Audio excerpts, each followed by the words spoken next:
नमस्कार साथियों, उत्तराखंड मिरथाती अरमाटी में आप सभी का स्वागत है। नमस्कार भाई जी। नमस्कार सर। पहाड़ों के राही से आज मेरी मुलाकात काफी लंबे अरसे के बाद हो रही है और आज जंतर मंतर पे हम लोग गैरसैंण की जो बात चल रही है वो आज नहीं, बहुत पुरानी है और चलती आ रही है। अलग अलग संस्थाओं के नाम से चल रही है। सवाल संस्थाओं का नहीं, सवाल है उत्तराखंडियत का। सबसे बड़ी बात है कौन वहां पे आवाज दे के बुला रहा है आपको। मकसद एक है कि हमारी थाती और माटी, हमारी जमीन, हमारा जो उत्तराखंड है उसके लिए बुला रहा है। वो क्या फायदा उठा रहा है उसे भी आप भूल जाइए। आपको आपका अधिकार मिल रहा है, आपकी जो डिमांड है वो पूरी की जा रही है, उसके लिए हम लोग। तो भाई जी, आपको क्या लगता है? आप तो लगातार पहाड़ में लगे हुए हैं लोगों के साथ, गांव गांव के अंदर की जो स्थितियां हैं, सरकार डबल इंजन की भले भले ही हो गई, लेकिन मेरे ख्याल से हम लोग अपाइज हो गए हैं, मुझे ये लगता है। देखिए, सरकार की बात तो सिर्फ डबल इंजन की नहीं है, मुझे लग रहा है पता नहीं कितने इंजन की बन गई है। क्षेत्र पंचायत प्रधान से लेके जिला पंचायत, ब्लॉक प्रमुख, विधायक, सांसद, मुख्यमंत्री सब एक ही लेवल के एक ही पार्टी के बन चुके हैं। तो उनके तो पता नहीं कितने टायर बन चुके हैं, कितने इंजन लग चुके हैं, लेकिन फिर भी विकास नहीं हो रहा। ठीक है, फिर भी हम स्वास्थ्य सुविधाओं के लिए सिर्फ शिविर लगा रहे हैं। हॉस्पिटल बने हुए हैं, 100 बेड के हॉस्पिटल बने हुए हैं, तब भी वहाँ स्वास्थ्य शिविर लग रहे हैं।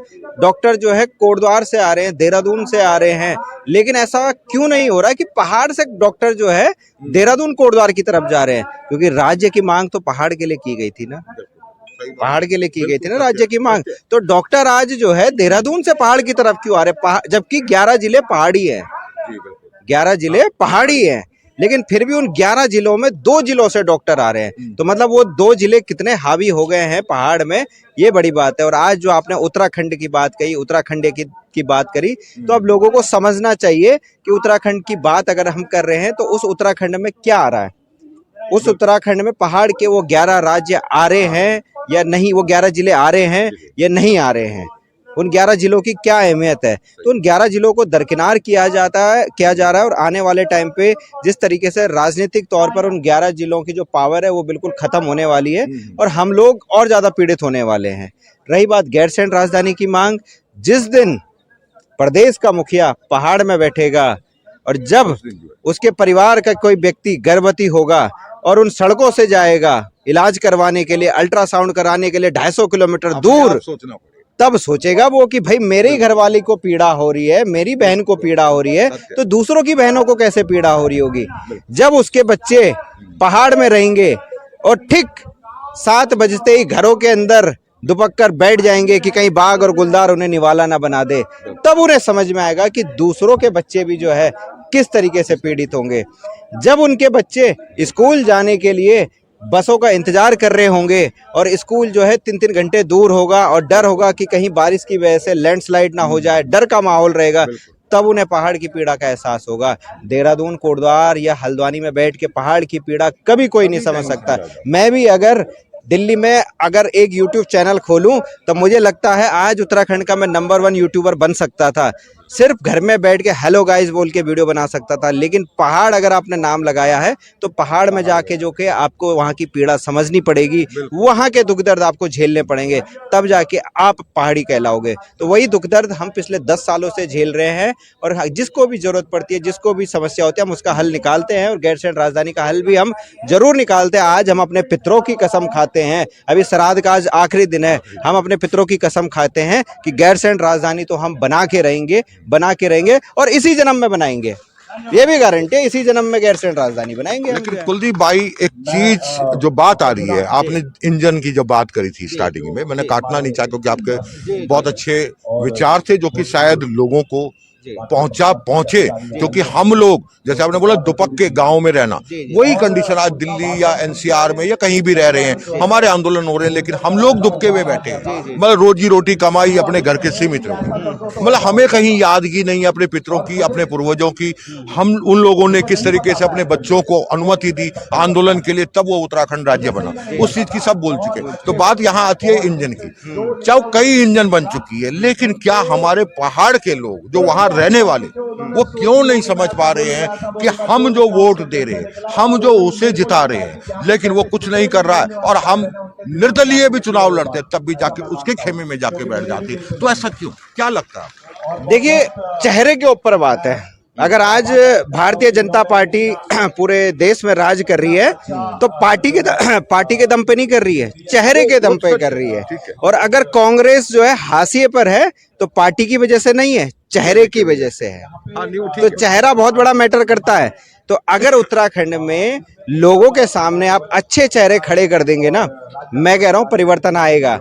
हमने करके दिखाया है, हमने अपने यहाँ भी जिला पंचायत चुनाव में करके दिखाया है।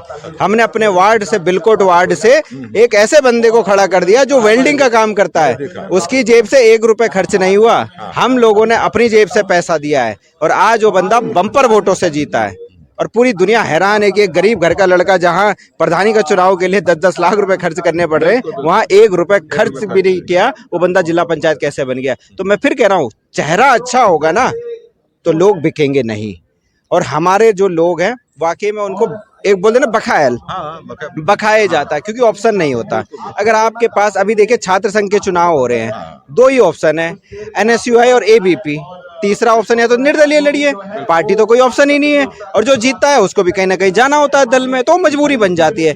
मैं फिर कह रहा हूँ, जो हमारे क्षेत्रीय दल है, अगर उन्होंने अच्छे कैंडिडेट खड़े कर दिए तो परिवर्तन तो 100% आना ही आना है। और जितने भी इंजन पहाड़ में इस समय है ना, वो अपने पहाड़ के होंगे, हाँ, वो करंट वाले तो धराशायी होंगे। और अब हर इंजन में पहाड़ टिका होगा, इस चीज की भी गारंटी है जो है। बट चेहरा आपका जो है अच्छा चेहरा होना चाहिए, और यही हमारे उत्तराखंडियों को चाहिए भी चुनाव के टाइम में। जैसे कि आपने एक बात बोली कि एक बंदा वेल्डिंग का काम कर रहा है, लेकिन उस जहां 10 लाख की बात करते हैं कि 10 लाख रुपए खर्च प्रधान के चुनाव में होते हैं, लेकिन वो व्यक्ति कैसे जीता? वो जीतने का कारण है कि उसका अपना खुद का जो काम है, दूसरा उसको जो समर्थन है, क्योंकि समर्थन जब पहाड़ी देगा और वो अच्छा काम करे, नेक्स्ट टाइम में वो जो आज अगर जिला पंचायत है, कल वो जो है विधायक के लिए भी खड़ा हो। बिल्कुल सही कहा आपने, वही ना कि काम करके भी दिखाना पड़ेगा। जनता ने तो मौका दे दिया, जनता ने बिल्कुल निस्वार्थ भाव से आपको धन भी दिया, तन भी दिया, मन भी दिया है। लेकिन अब आपका फर्ज बनता है कि आप 5 साल में क्या करके जनता को रिटर्न में दे सकते हैं। ठीक है, बाकी आपके चैनल के माध्यम से मैं कहना चाहता हूं कि उत्तराखंड में परिवर्तन सिर्फ जो है अब वो पीढ़ी ला सकता है जिन्होंने सन 2000 के बाद उत्तराखंड की धरती पे जन्म लिया है।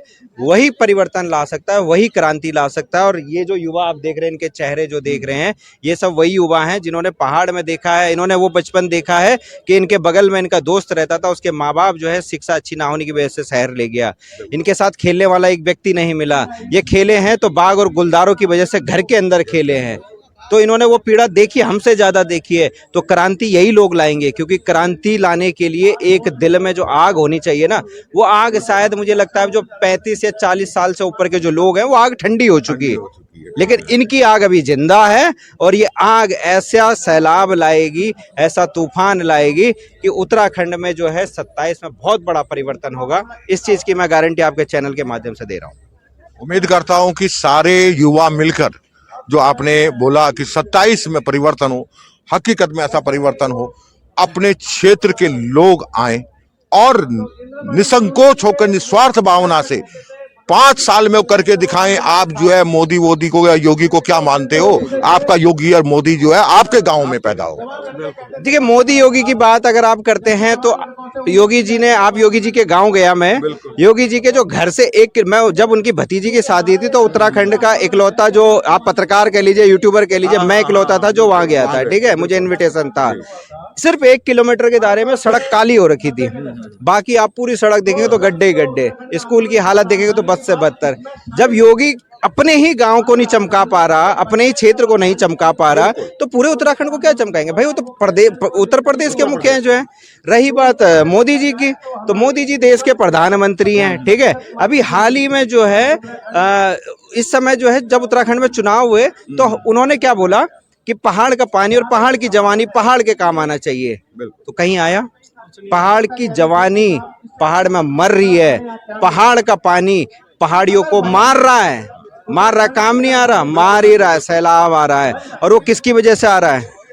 वो जो केंद्र से योजनाएं ला रहे हैं ना, जो थोप रहे हैं, उनकी वजह से आ रहा है। वो तो public पहाड़ के की बीच में- जवानी, पहाड़ की जो पानी है वो नहीं काम आ रहा। तो मोदी योगी अपनी जगह है, पहाड़ अपनी जगह है।